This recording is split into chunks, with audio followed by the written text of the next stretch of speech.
Hello. स्वागत है आप सभी का एक बार फिर से सिद्धांत पब्लिक स्कूल के ऑफिशियल यूट्यूब चैनल पर। हम लोग इस सेशन में लाइव पढ़ रहे हैं, प्रकाश को पढ़ रहे हैं। क्लास 6 से लेकर क्लास 10 तक के लिए वीडियोस बन रही हैं। क्लास 6 का सिलेबस खत्म हो चुका है, उनकी बुक्स डिस्क्रिप्शन में लगा दी गई हैं।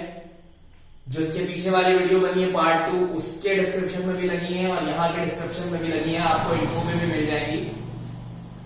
आप लोगों से रिक्वेस्ट है कि प्लीज चैनल के साथ जुड़े रहें और ज्यादा से ज्यादा इसे सपोर्ट करें।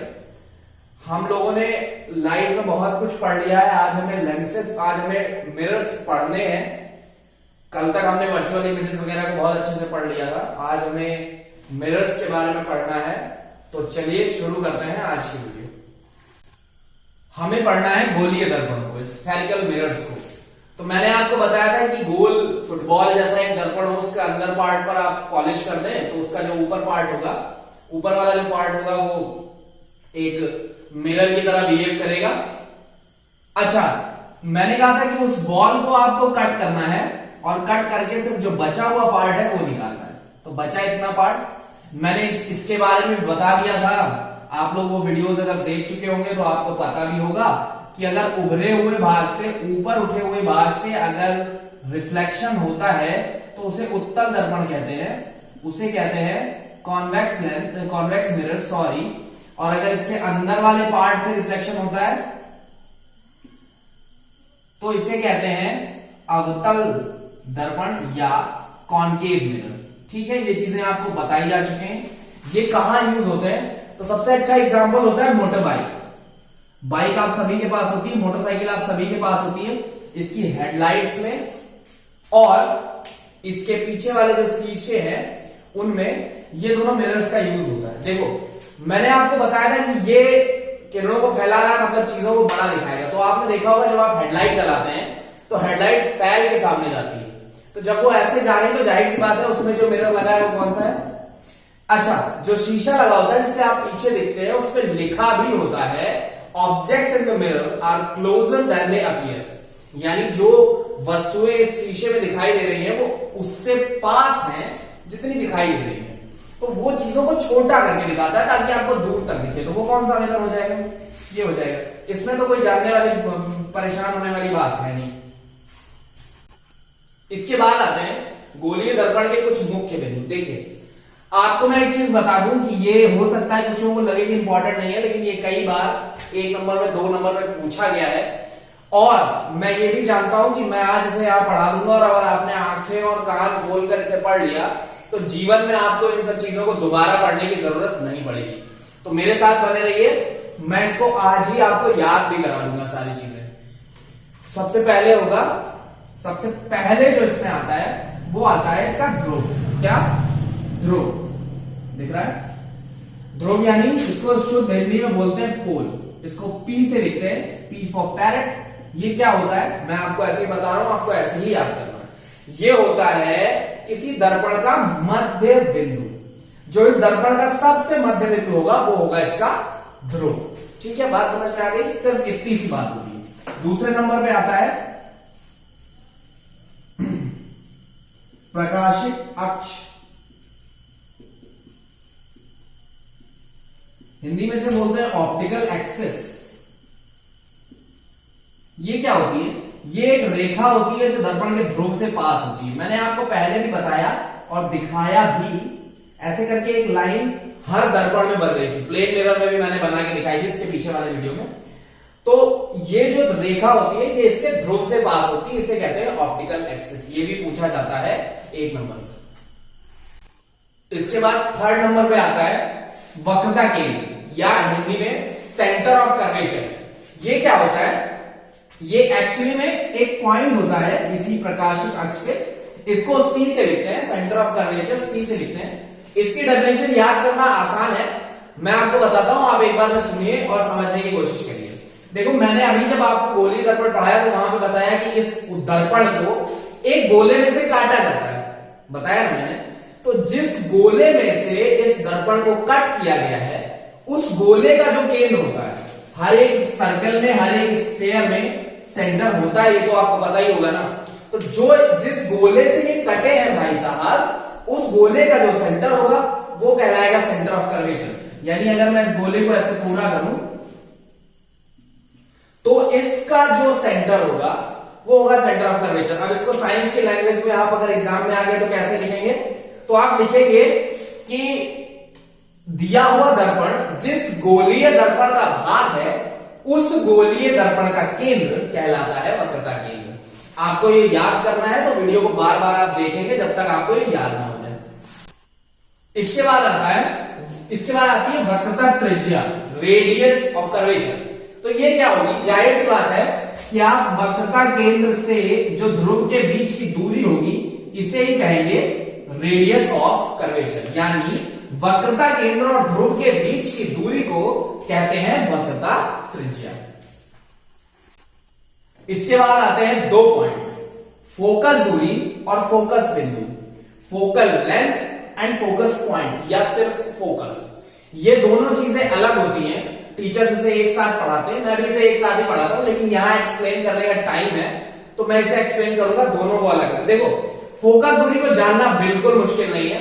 फोकस दूरी क्या होती है, वक्रता त्रिज्या की आधी दूरी को कहते हैं फोकस दूरी। यानी जो आपकी सेंटर की रेडियस होगी, जो रेडियस ऑफ कर्वेचर होगा, उसको आपने आधा किया, उसका आपने 1/2 किया, वो हो जाती है आपकी फोकस दूरी। जो कठिन काम है वो जानना फोकस बिंदु के बारे में। फोकस बिंदु क्या होता है, देखो इसे अगर मैं बैसाखी देके पढ़ाऊं, सिंपल लैंग्वेज में पढ़ाऊं, तो मैं ये कहता हूं कि वक्रता त्रिज्या की आधी दूरी पर जो बिंदु प्राप्त होता है उसे फोकस कहते हैं। ये बहुत आसान डेफिनेशन है और इसे कोई काट नहीं सकता। कोई काट सकता हो तो प्लीज कमेंट करके बताएं।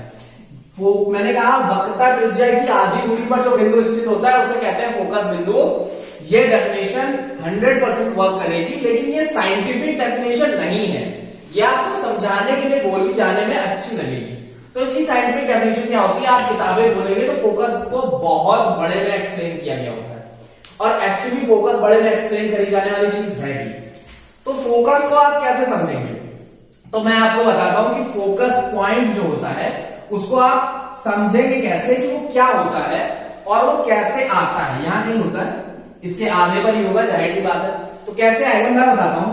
कोई भी वस्तु से निकली प्रकाशित किरण, किसी भी वस्तु से निकली प्रकाशित किरण जिस बिंदु से होकर गुजरती है वो बिंदु कहलाता है फोकस बिंदु। वो बिंदु कहलाती है उस दर्पण की फोकस। एक बहुत इंपॉर्टेंट चीज छूट गई थी, एकदम से मेरे दिमाग में आई तो मैंने उसको पढ़ाना सही समझा, क्योंकि अगर ये छूट जाता तो आप फिर मुझे बाद में गालियां देते कि यार ये मेन चीज तो इन्होंने पढ़ाई। परावर्तन के 2 नियम होते हैं मुख्य रूप से।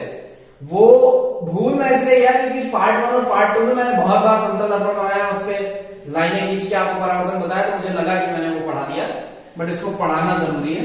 देखो, परावर्तन के नियम समझने के लिए आपको लेना होगा समतल दर्पण। समतल दर्पण आप जानते हैं बहुत अच्छे से, प्लेन मिरर होता है, एक पार्ट पे पॉलिश होती है और दूसरा पार्ट जो होता है वो रिफ्लेक्टिव पार्ट होता है, उधर से रिफ्लेक्शन हो सकता है। अब आपने क्या किया, एक रेखा, एक किरण ली जो इधर से चली आ रही है। मैंने शुरुआत में ही बताया था कि इस किरण को क्या बोलते हैं, आपतित किरण बोलते हैं। ये सब मैं बता चुका हूं, इसीलिए शायद मेरे दिमाग से निकल गया। इसको बोलते हैं आपतित किरण या इंसिडेंट रे, आई से लिखते हैं। और ये किधर चली जाती है, ये रिफ्लेक्ट होकर जब जाती है तो इसे कहते हैं परावर्तित किरण या रिफ्लेक्टेड रे, और इसको स्मॉल आर से लिखते हैं। ठीक है, अच्छा यहां पर एक और चीज होती है जिसको बोलते हैं नॉर्मल, जो यहां से एकदम सीधा सा होता है। ठीक है, इसको बोलते हैं अभिलंब। क्या बोलते हैं, अभिलंब। हिंदी में से बोलते हैं नॉर्मल। ठीक है, अच्छा ये तीनों, पहला जो परावर्तन का नियम है वो कहता है कि आपतित किरण, परावर्तित किरण और अभिलंब बिंदु तीनों एक ही बिंदु पर या तीनों एक ही तल पर स्थित होते हैं। दोनों में अंतर होता है बेटा। तीनों एक ही बिंदु पर स्थित होना मतलब वो एक ही पॉइंट पे मिलेंगे, और तीनों एक ही तल पर स्थित होना मतलब एक भाई साहब यहाँ है, एक भाई साहब यहाँ है और एक भाई साहब यहाँ है। ये तीनों एक ही लाइन पे नहीं है, लेकिन ये जो मार्कर बोर्ड है ये इसी तल पर है तीनों। तो एक ही तल पर होना और एक ही बिंदु पर होने में ये अंतर होता है। ये एक ही बिंदु पर भी होते हैं और एक ही तल पर भी होते हैं। बात समझ में आई, ये परावर्तन का पहला नियम। अब हम लोग आते हैं परावर्तन के दूसरे नियम पर। बहुत ही सरल सा है, बहुत ही आराम सा है। मैंने आपको फर्स्ट क्लास में बताया था, मैं फिर से बता रहा हूं कि ये एंगल, एक एंगल यहां पर बनता है और एक एंगल यहां पर बनता है। एक कोण आई यहां पर बनता है और एक कोण आर यहां पर बनता है। मैंने आपको शीशे का एग्जांपल भी दिया था कि आप सूरज को तो नहीं हिला पाते, लेकिन आप अपने शीशे को टिल्ट करते हैं, आप अपने शीशे को घुमाते हैं, तो क्या होता है कि सूरज से जो रोशनी आ रही है उसका कोण परिवर्तित होता है और जहां पर आप प्रकाश मार रहे हैं वो अपनी जगह से हिल जाता है। तो वहां से ही ये नियम निकला है कि ये जो कोण होता है, यानी जो आपतन कोण होगा, एंगल ऑफ इंसिडेंस होगा। मैं हिंदी लिख रहा हूं और इंग्लिश बोल रहा हूं, तो जो इंग्लिश समझने वाले बच्चे हैं वो प्लीज मेरी बातों को बहुत ध्यान से सुनते रहें। जो आपतन कोण होगा, एंगल ऑफ इंसिडेंस होगा, वो हमेशा परावर्तन कोण के बराबर होगा, यानी एंगल ऑफ रिफ्लेक्शन के वो हमेशा बराबर होगा। इसको एक लाइन में और अच्छे से समझाने के लिए मैं आपको बताता हूं कि अगर कोई इंसिडेंट रे बहुत टेढ़ी आ रही है तो वो आगे बहुत टेढ़ी जाएगी, यानी कि अगर ये जितना एंगल होगा उतना ही ये होगा। आपको ये बात समझनी है। अगर वो 90 डिग्री पर आकर के फॉल करती है तो वो अपने ही रास्ते पर लौट जाएगी। दोनों एंगल्स तब भी बराबर होंगे। बात को समझिए, जितना इसमें चेंज होगा उतना ही इसमें चेंज होगा। बस सिंपल सा है, ये परावर्तन का दूसरा नियम। अब ये इस पार्ट का एंड है, छोटा वीडियो बनाना है, बहुत बड़े बड़े नहीं बना सकते। अच्छा, मैं आपको एक चीज बता दूं कि 6th क्लास कंप्लीट हो गया, 7th क्लास परावर्तन के नियम के साथ कंप्लीट हो गया। 8th क्लास में अपवर्तन है, परावर्तन एक्चुअली है ही नहीं, लेकिन अपवर्तन समझने के लिए उन्हें परावर्तन आना चाहिए। रिफ्रैक्शन समझने के लिए रिफ्लेक्शन आना बहुत जरूरी है, तो इसलिए वो साथ में जुड़े रहे। सारी की सारी बुक्स डिस्क्रिप्शन में है, वो बुक्स आपको कैसे खोलनी है उसके लिए मैं एक वीडियो अलग से बना दूंगा। होपफुली इस वीडियो से पहले ही मैं वो वीडियो डाल दूंगा जिसमें आपको दिखा दूंगा कि वो कैसे आप अपने फोन पे खोल सकते हैं। व्हाट्सएप ग्रुप पे भी डाल दूंगा, तो आप जहां कहीं भी होंगे उसको ले लेंगे। अगर आपको वीडियो अच्छा लगा है तो प्लीज इस वीडियो को लाइक करें, कमेंट करें और प्लीज चैनल को सब्सक्राइब जरूर करें। चैनल में सब्सक्रिप्शंस नहीं बढ़ रहे हैं, मैं आपसे हाथ जोड़ के रिक्वेस्ट करता हूं कि दूसरे लोगों को भी शेयर करें, उनसे भी सब्सक्राइब करने को बोले। प्लीज प्लीज प्लीज चैनल को सब्सक्राइब करवाएं। घर पे रहें, सुरक्षित रहें और देखते रहें सिद्धांत पब्लिक स्कूल का ऑफिशियल चैनल। चैनल को सब्सक्राइब करें और रेगुलर अपडेट्स के लिए बेल आइकन को जरूर